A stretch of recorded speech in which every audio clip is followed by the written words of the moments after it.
안녕하세요. 교양이 라디오 야야킴입니다. 오랜만에 인사드립니다. 여러 가지 개인적인 사정도 있었지만 이 유튜브 AI 시스템 때문에 좀 스트레스가 있었어요. 제가 클래식 관련 영상을 만들 때 직접 라이센스를 보유한 음악들이나 또 공개 라이센스 음원들을 사용을 하고 있는데요. 심지어 가끔은 제가 직접 연주를 한 곡을 사용을 했어요. 근데 유튜브가 이 AI 판단 오류로 이것들을 다른 레이블 소유의 음악으로 인식을 해버립니다. 이제 저는 거기에 대해서 이의 신청을 계속 해야 돼요. 근데 이 이의 신청을 악의적으로 거부를 하는 회사들이 있어요. 이게 몇 푼이나 된다고 이제 그거 다 먹겠다는 거죠. 자기네가. 자기네 음악이 쓰였다 이렇게 인식을 하게 해서. 그러면은 저도 또 다시 이의 신청을 해야 돼요. 아무튼 이 과정을 계속 거쳐야 되는데 이 클래식 컨텐츠를 다루면 뭔가 그 저작권 문제에 있어서 비교적 수월할 것 같잖아요. 근데 그렇지 않더라고요. 모든 게 해결이 되어도 유튜브가 한참 있다가 막 몇 달 뒤에라도 어느 날 갑자기 또 다른 콘텐츠에 대해서도 또 같은 일을 반복해요. 이 음악은 다른 저작권자의 소유물이다. 다른 저작권자의 소유물이 발견됐다. 이런 식으로 엉뚱한 저작권자를 들이밀어요. 그렇게 저한테 그 귀찮은 행위들을 다시 하게 만들고 있어요. 이게 진짜 은근 엄청 스트레스예요. 이제 겨우 저는 구독자 1000명 넘기고 시청 시간도 4000시간 넘겨서 그 파트너 프로그램에도 가입이 되었거든요. 근데 저한테는 그 몇백 원의 수익이 나도 그것조차도 받을 수가 없습니다. 수익이 무조건 10만 원을 넘겨야 지급이 된다고 하더라고요. 그러니까 이게 조금 허탈한 생각도 좀 들더라고요. 이게 좀 쉬워 보이는 것 같지만 은근히 공수가 되게 많이 드는 작업이거든요. 또 저 같은 경우는 이제 성격상 이렇게 막 진짜 대충 이렇게 하진 않기 때문에 참 힘들더라고요. 좀 없는 시간 쪼개가지고 막 이렇게 하다 보니까. 그리고 무엇보다도 제가 갑작스럽게 이사를 하게 됐어요. 여기에 대해서도 처리해야 하는 일들이 있어서 아시겠지만 되게 이사 한번 가려면은 할 게 되게 많잖아요. 굉장히 복잡하고 바쁘고 힘든 그런 고난의 시간이었습니다. 진짜 미치는 줄 알았어요. 누가 그러더라고요. 세상에서 가장 큰 인간의 스트레스가 출산과 이사다. 너무 공감이 돼요. 출산은 안 해봤지만. 근데 앨범 만들 때 그랬거든요. 앨범이 뭔가 임신과 출산이다 막 이렇게 비유를 하기도 할 정도로 되게 스트레스 받는 일이라 가지고. 네. 하여튼 그렇게 스트레스 받는 이 이사를 하면서 그 양에 취해 포장 이사 업체 때문에 속이 진짜 뒤집어지는 줄 알았는데 좀 큰 집에서 작은 집으로 이렇게 옮기게 됐거든요. 그렇다 보니까 짐 정리가 몇 배로 어려운 거예요. 하여튼 이 짐들을 어찌어찌 꾸역꾸역 잘 집어넣고 이제 겨우 마무리가 됐는데 한 2달 걸린 것 같거든요. 1달 반 정도. 나머지 디테일한 것들은 살면서 조금씩 해나가야 될 것 같습니다. 그런데다가 또 지금 이렇게 더운데 에어컨을 못 틀어요. 그 에어컨 청소 신청을 했는데 너무 많이 밀려 있어서 그렇다 보니까 이제 선풍기를 계속 틀었더니 비염이 계속 올라오는 거예요. 그래서 제가 가끔 코맹맹이 소리가 막 이렇게 나기도 하고 그럴 수 있거든요. 미리 양해를 구하겠습니다. 이사 마무리와 함께 오랜만에 돌아온 교양이 라디오.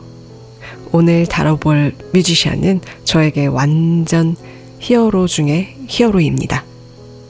제가 너무나도 사랑하는 피아노 음악의 거장이자 폴란드가 낳은 전설 중의 전설.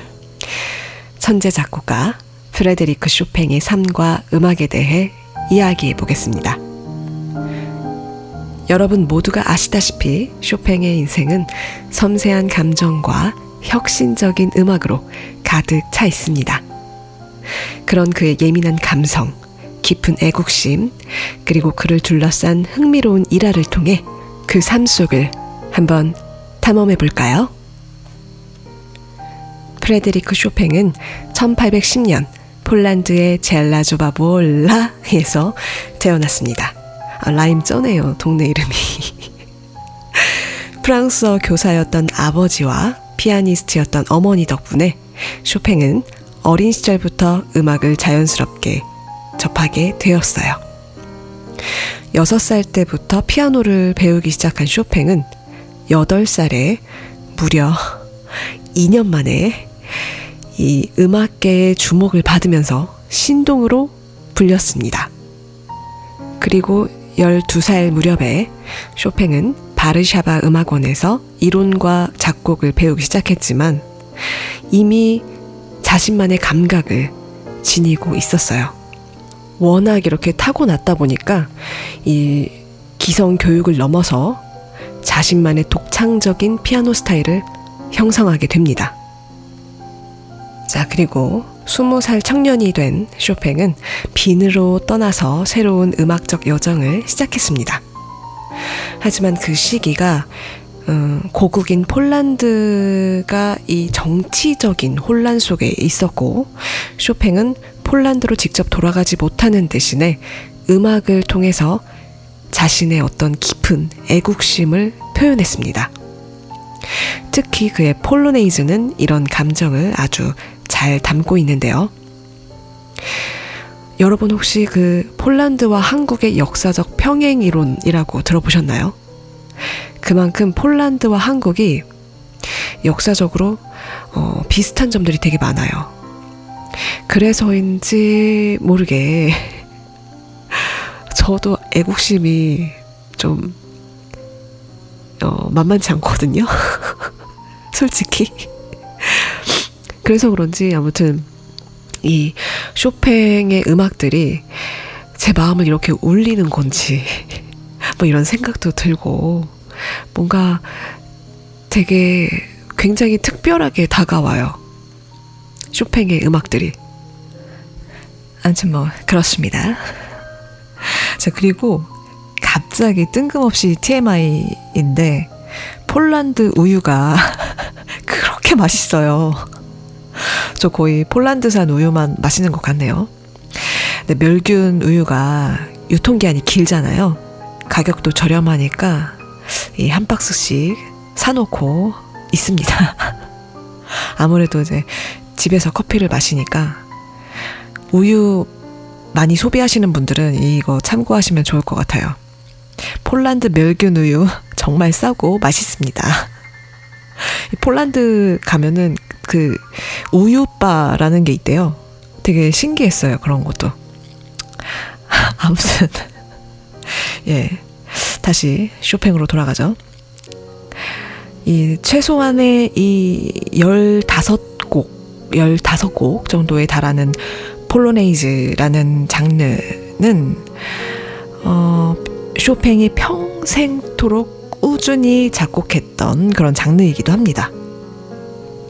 이 최초의 폴로네이즈는 쇼팽이 8살 무렵에 작곡한 것으로 알려져 있기도 합니다. 여기서 또 잠시 폴로네이즈라는 장르에 대해서 설명을 하자면 이 폴로네이즈는 원래 폴란드의 귀족들 사이에서 발전한 전통적인 무곡인데요. 이 장중한 리듬과 위험 있는 분위기가 특징입니다. 쇼팽이 폴란드에서 태어나고 자란 만큼 이 민속 춤곡에 익숙했고 또 자신의 애국심과 민족적 정체성을 음악에 담기 위해서 폴로네이즈를 작곡하기 시작한 거라고 이렇게 알려져 있어요. 이렇듯 쇼팽의 폴로네이즈는 단순한 춤곡을 넘어선 예술적 또 민족적 상징으로 발전하기도 했고요. 폴란드의 독립을 염원하면서 고국에 대한 사랑과 그리움을 담아낸, 특히 러시아의 점령과 압박 속에서 고국의 자존심과 민족성을 표현한 곡으로 평가받고 있습니다. 그래서 이런 쇼팽의 폴로네이즈는 고국에 대한 사랑과 독립을 염원하는 그의 음악적 선언, 이렇게 말할 수 있습니다. 이후에 쇼팽은 예술의 중심지인 파리로 이주하게 됩니다. 파리에서 처음에는 큰 주목을 받지 못했지만 동료 음악가인 프란츠 리스트의 도움으로 서서히 파리의 사교계에서 인정을 받았습니다. 여기서 프란츠 리스트는 여러분이 알고 계신 그 리스트 맞습니다. 이 리스트에 대한 이야기도 곧 coming soon. 아무튼 당연한 얘기지만 이 쇼팽의 피아노 연주는 섬세한 표현력과 감성으로 많은 사람들을 매료시켰습니다. 쇼팽의 삶에서 빼놓을 수 없는 인물이 있습니다. 바로 여류 작가 조르주 상드입니다. 상드라는 분은 당시로서는 아주 파격적인 행동을 많이 했던 인물로 또 종종 남장을 하고 다녔다고도 이렇게 알려져 있죠. 이 두 사람은 아주 강렬한 사랑을 나눴지만 성격 차이가 커서 결국 이별의 길을 걷게 됩니다.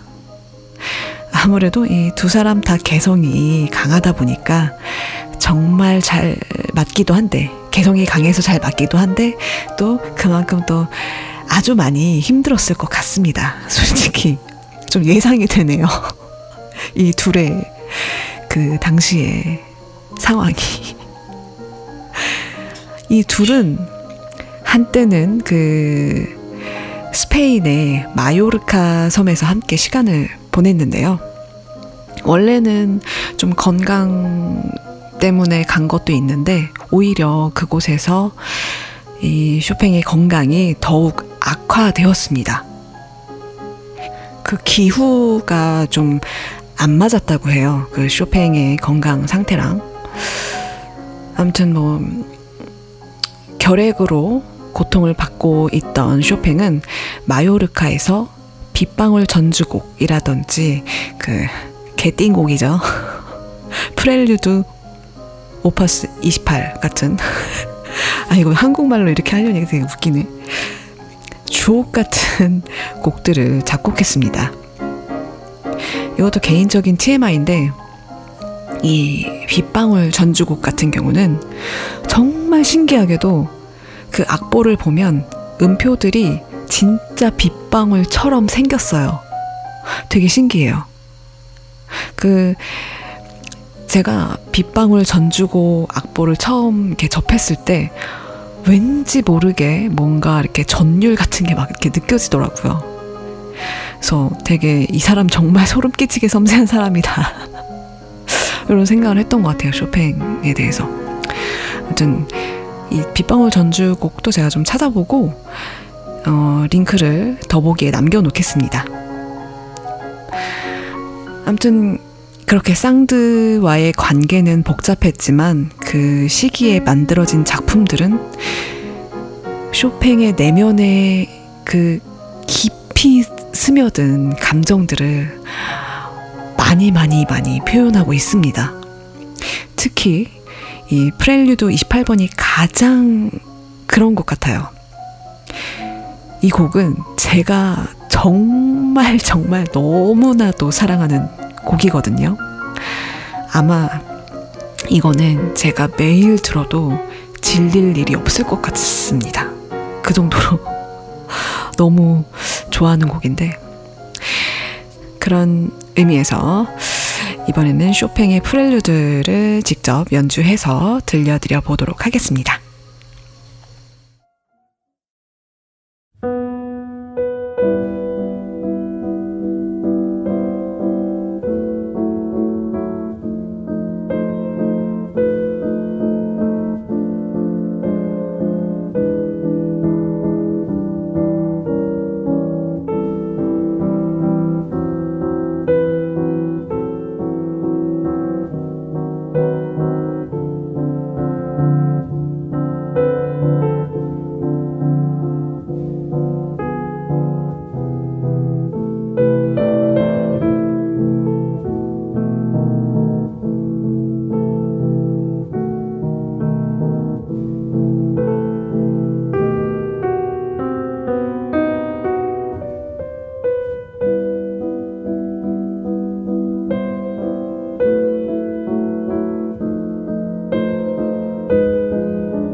쇼팽의 프렐류드 연주 들려드려 보았습니다. 이 곡은 너무 슬프고 애잔하기도 하지만 왠지 모르게 쇼팽의 삶이 됐든 또 나 자신의 삶이 됐든 그 지나온 인생 속에서 그 많은 장면들을 떠올리게 만드는 그런 곡인 것 같아요. 저는 가끔 듣다 보면 눈물이 날 때도 있고 그렇더라고요. 제가 예민해서 그런 거일 수도 있지만 또 예민함 하면 또 쇼팽이거든요. 근데 생각해보니까 지금까지 소개해드린 뮤지션들 다 예민했네요. 어쩔 수 없나 봐요. 아무튼 간에 이 쇼팽의 예민함은 좀 남다릅니다.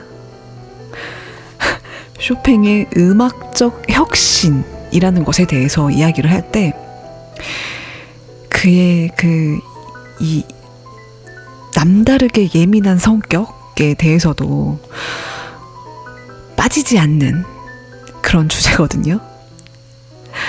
아무래도 그의 그 예민함이 음악에 영향을 끼쳤기 때문이지 않을까라는 생각이 드는데요. 쇼팽이 아주 예민한 성격을 지닌 사람이었대요. 아무튼 그 연주할 때 아주 미세한 아주 사소한 그 소음에도 굉장히 신경을 쓸 정도의 예민함이었다고 뭐 이렇게 얘기들을 하는데, 그렇게 기록이 전해지고 있는데, 이건 어쩌면은 그의 음악에 대한 완벽주의적인 접근과도 관련이 있다고 이렇게 말을 할 수 있을 것 같습니다. 되게 많이 이해됩니다. 쇼팽은 거대한 오케스트라보다는 작은 살롱에서 연주를 더 선호했다고 하는데요. 그게 자기의 그 음악의 어떤 그 섬세한 것들과 감정적인 표현을 중시했기 때문에 그런 거라고 보고 있거든요. 그렇기 때문에 그렇게 예민하고 섬세했던 쇼팽이 남긴 음악들은 피아노를 위한 혁신적인 경지를 열었다라고 할 수가 있죠. 특히 마주르카, 발라드, 녹턴, 턴, 그리고 폴로네이즈 같은 장르에서 아주 독창적이고 대담한 형식을 개발했는데요. 쇼팽의 음악은 단순한 기교를 넘어서 감정과 시적인 깊이가 느껴지는 작품들이라고 평가받고 있습니다. 쇼팽 하면 예민함 말고 또 빠지지 않는 키워드가 있습니다. 바로 애국심인데요. 이 쇼팽이 비록 대부분의 생애를 파리에서 보내긴 했지만 고국인 폴란드에 대한 애정과 그리움을 평생 간직했습니다. 그래서 죽기 전에 자신의 묘에 폴란드의 흙을 뿌려달라고 요청을 했을 정도였어요. 그런 쇼팽의 건강은 시간이 지날수록 악화되었는데요. 마지막 연주 여행을 떠난 영국에서 과로로 병세가 급격히 나빠졌고 결국 1849년 10월 17일 39세의 나이로 세상을 떠났습니다. 쇼팽의 장례식에서는 모차르트의 레퀴엠이 울려 퍼졌고 그의 무덤은 지금도 많은 이들의 추모가 끊이지 않고 있습니다. 그리고 쇼팽은 결국 파리에 묻혔지만 그의 심장은 폴란드 바르샤바의 성십자가 교회에 안치되었습니다. 쇼팽은 생애 동안 거의 피아노 곡 작곡에 전념했지만 그가 남긴 곡들은 피아노 음악의 역사를 새롭게 썼습니다. 쇼팽의 음악은 지금도 전 세계 연주자들과 음악 애호가들의 사랑을 받고 있으며 피아노 음악의 왕자로서의 위상은 여전히 견고합니다. 프레데리크 쇼팽의 음악은 단순한 연주 이상의 예술적 혁신, 깊은 감성을 담고 있습니다. 쇼팽의 예민함, 애국심, 그리고 그를 둘러싼 사람들과의 이야기는 그의 음악에 새로운 깊이를 더해줍니다. 오늘 이야기가 여러분께 쇼팽의 삶과 음악을 더 깊이 이해할 수 있는 계기가 되었길 바랍니다. 지금까지 야야킴이었고요. 함께 해주셔서 감사합니다. 좋은 밤 되세요.